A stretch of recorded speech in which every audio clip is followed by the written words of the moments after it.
머니스쿨의 권기동입니다. 이번 시간에는 여러분의 투자 성향을 어떤 식으로 알 수 있고 그 투자 성향에 따라서 어떻게 포트폴리오를 구성하는지에 대해서 알아보도록 하겠습니다. 사람들의 성격이 모두 다르듯 사람들이 가지고 있는 투자 성향은 전부 다른데요. 그 투자 성향의 배경에는 바로 리스크를 대하는 방식의 차이가 있습니다. 그럼 이 리스크에 대한 이야기를 좀 더 시작해 보겠습니다. 투자에서 말하는 리스크란 우리가 흔히 얘기하는 위험에서도 특히 영어로 말하는 데인저가 아닙니다. 위험하고 불안하고에 대한 리스크가 아니라 미래에 대한 불확실성과 변동성에 대한 얘기를 투자에서는 위험이라고 얘기를 합니다. 즉 다시 얘기해서 여러분이 미래의 수익을 위해서 얼마만큼의 변동성을 참고 견뎌낼 수 있는지가 바로 위험 성향입니다. 투자의 성향이란 기대 수익보다는 감내할 수 있는 위험에 따라서 달라지는데요. 그 이유가 바로 위험이 올라가는 만큼 기대 수익이 올라갈 수 있기 때문입니다. 자, 이 그래프를 한번 보시죠. X축은 바로 변동성, 즉 위험에 대한 이야기고요.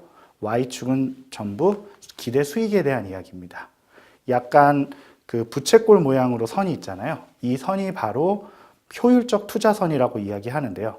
이 선의 더 좌상단으로서는 사실상 투자를 할 수가 없습니다. 다시 말해 위험은 없는데 수익은 높은 자산은 이 세상에 존재하지 않고요. 결국에 높은 위험을 감내하면서 높은 수익을 추구하거나 아니면 저위험 속에서 저수익을 추구하는 그 두 가지밖에 선택을 할 수가 없습니다. 다시 말해서 높은 수익을 추구하기 위해선 미래에 대한 불확실성이 따라오고요. 여러분들이 흔히 듣는 고위험, 고수익에 대한 이야기입니다. 반대로 안전한 자산에 투자를 한다. 미래에 대한 성과를 확정짓고 싶다라고 얘기를 하실수록 결국에 저위험으로 갈 수밖에 없습니다. 그래서 이 선에서 좌측 하단에 있는 자산들이 보통 채권이라든지 아니면 MMF라고 불리는 그런 그 현금성 자산들이고요. 오른쪽 상단에 있는 그런 자산들은 바로 주식 중에서도 특히 신흥국 주식 같은 위험한 주식들을 의미합니다. 해외의 유명한 경제학자 밀턴 프리드만 교수가 얘기한 게 있는데요. There's no such thing as a free lunch. 프리런치라는 그 공짜 점심이라는 얘기를 한 적이 있습니다. 공짜 점심이라는 게 아까 말씀드린 대로 미래에 대한 불확실성은 감내하지 않고 수익만을 추구할 수 있느냐. 이 세상에 그런 공짜 점심은 없다라는 얘기를 하고 있는 거죠. 결국에 여러분들께서 높은 기대 수익을 얻고자 하신다면 그만큼의 수익, 그 미래에 대한 불확실성을 감내하셔야 합니다. 즉 위험과 수익은 절대 뗄 수 없는 관계에 있습니다.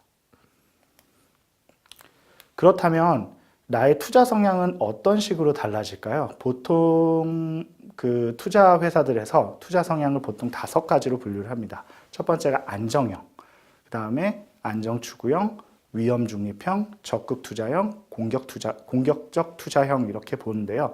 가장 좌측에 있는 안정형은 보통 그 위험 자산을 전혀 투자하지 않는, 즉 적금 수준의 위험도를 추구하는 투자자들을 말을 하고요. 마지막에 공격적 투자형은 주식 100%로 투자하는 나는 무엇보다도 수익이 중요해 라고 생각하는 사람들을 의미합니다. 사실상 포트폴리오라는 게 안전자산과 위험자산을 어느 정도 섞는 이야기이기 때문에 안정형 투자자와 공격투자적 투자자는 포트폴리오 입장에서는 포트폴리오라고 얘기하기가 조금 그렇고요. 가운데 있는 3가지 정도를 투자 성향이라고 알 수 있습니다. 그러면 이 투자 성향은 어떤 식으로 알 수가 있을까요? 보통 투자 성향을 파악하는 건 5가지에서 10가지 정도의 질문을 통해서 그 투자 성향을 파악할 수 있는데요. 이 투자 성향을 파악할 수 있는 방법은 가까운 여러분들이 거래하시는 증권사 지점을 가신다든지 아니면 증권사에 전화로 상담을 받아보셔도 알 수 있고요. 아니면 증권사 홈페이지에 가셔도 몇 번의 클릭만으로 본인의 투자 성향을 파악할 수가 있습니다. 예를 들어서 그 질문을 하나 알려드린다면 나는 주식보다 예금이 편하다라든지 나는 절대 손실을 감내할 수 없다라든지 이런 몇 가지 질문들을 통과를 할 때마다 여러분들의 투자 성향이 저절로 진단이 되고 그 진물들 끝에는 아까 말씀드린 그 5단계 중에 여러분은 적극적 투자형입니다. 공격적 투자형입니다. 혹은 안정형 투자자입니다. 이런 형태의 결과가 나오게 됩니다. 지금이라도 한번 가까운 증권사를 방문하셔서 알아보시는 게 투자의 시작입니다. 자, 그러면 여러분이 가진 그 투자 위험, 그 투자 성향에 따라서 어떤 자산들이 어울리는지를 먼저 간단하게 살펴보겠습니다. 초고위험 투자자 같은 경우에는 그 아까 얘기한 그런 공격적 투자자죠. 초고위험 투자자 같은 경우는 주식형 펀드는 여기서 100% 주식을 의미합니다. 뭐 파생 상품이라든지 아니면은 뭐 리츠 중에서도 좀 공격적인 그런 부분들을 전부 투자할 수 있는, 흔히 말하는 여러분이 세상에 존재하는 대부분의 투자 자산을 투자할 수 있는 게 초고위험이고요. 고위험으로 내려가면 주식형 펀드 중에서도 뭐 예를 들어서 대기업 위주라든지, 대기업이라는 게 보통 성장형과 그 가치형이 있는데 가치형 펀드들을 의미합니다. 가치형 펀드들이라든지 파생결합증권 중에서도 어느 정도 원금을 추구하는 형태가 고위험 자산입니다. 자, 중위험 자산은 채권 혼합형이라든지 혹은 채권형 펀드들을 얘기를 하고요. 저위험 자산 같은 경우는 이제 뭐 채권형 펀드라든지 원금을 보존하는 그런 파생 결합 상품들을 생각해 볼 수 있습니다. 초저위험으로 내려가면 사실상 거의 예금과 비슷해지는데요. 예적금 외에도 뭐 국공채용 펀드라든지 MMF라든지 RP라든지 이렇게 실제적으로 원금과 일정 부분의 수익을 보장하는 부분들을 살펴볼 수 있습니다. 자, 그러면 이렇게 단순하게 내가 어떤 투자 성향을 가지고 있기 때문에 이런 자산만 투자할 수 있어?를 물어보신다면 그 부분은 조금 다른 이야기입니다. 왜냐? 저희는 포트폴리오에 대한 얘기를 하고 있잖아요. 예를 들어서 우리가 중위험 투자자라고 하면 중위험 투자자이기 때문에 혼합형 펀드만 투자해야 되는 건 아니고요. 반대로 고위험, 초고위험 주식형 펀드와 초저위험 MMF를 섞게 되면 역시 중위험이 됩니다. 이런 것들이 바로 포트폴리오라고 볼 수가 있습니다. 자, 그러면 결국 투자 성향 자체가 포트폴리오를 결정한다라는 의미인데요. 투자 성향 자체는 아까 말씀드린 대로 투자 자산과 안전 자산의 비중을 맞춰주는 그런 어떤 하나의 지표라고 할 수 있습니다. 처음에 말씀드렸다시피 초고위험은 주식형 100%라고 말씀드렸고요.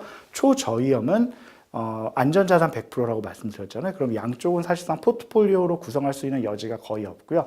가운데 있는 고위험과 중위험과 저위험을 살펴본다라고 하면 고위험 같은 경우는 한 70%의 투자 자산과 30%의 안전자산을 가져가는 형태로 보시면 되고요. 중위험은 반반 정도가 적당합니다. 안전자산 절반, 투자형 자산 절반. 그리고 저위험 같은 경우에는 투자자산 70%와 안전자산 30% 정도를 유지하시면 바로 적정하다라고 얘기를 할 수 있습니다. 아까 말씀드린 대로 본인의 투자 성향을 먼저 파악하고 그 투자 성향에 따른 투자자산과 안전자산의 비중을 결정하시면 됩니다. 결국에 그 증권사나 혹은 상담을 받아보시면 아까 말씀드린 안정형, 안정추구형, 위험중립형, 적극투자형, 공격투자형에 따라서 어떤 그 모델 포트폴리오라는 걸 제시하게 됩니다. 모델 포트폴리오라는 게 뭐냐면 여러분의 성향에 맞는 가장 이상적이다라고 하기는 약간 애매한데요. 어떤 그런 그 제시되어 있는 그 기준이라고 할 수가 있죠. 그럼 다시 얘기해서 공격형 투자형 같은 경우는 주식 100%, 그 중에서도 뭐 어느 주식에 투자를 할지 같은 것들을 알려주고요. 적극 투자형 같은 경우는 7대3으로 투자한다라고 했을 때 공격자산 7은 어떤 식으로 운영하고 안전자산 3은 어떤 식으로 운영하고, 마지막 그 중간인 위험중립형 같은 경우는 그 반반의 밸런스를 맞추기 위해서 공격자산과 뭐 안전자산은 어떻게 가야 되는지, 안전추구형 같은 경우는 3대7로 해서 공격자산의 그 조그만한 공격자산의 비중을 어떻게 갈지, 그리고 안정형 같은 경우는 100%의 안전자산을 어떤 식으로 구성할지에 대해서 전부 알아볼 수가 있습니다. 자, 결국 이번 시간에는 여러분들의 투자 성향을 파악하고요. 그 투자 성향에 따라서 어떤 형태의 포트폴리오를 구성하는 것이 적당한지 가장 기초적인 부분에 대해서 알아봤습니다. 감사합니다.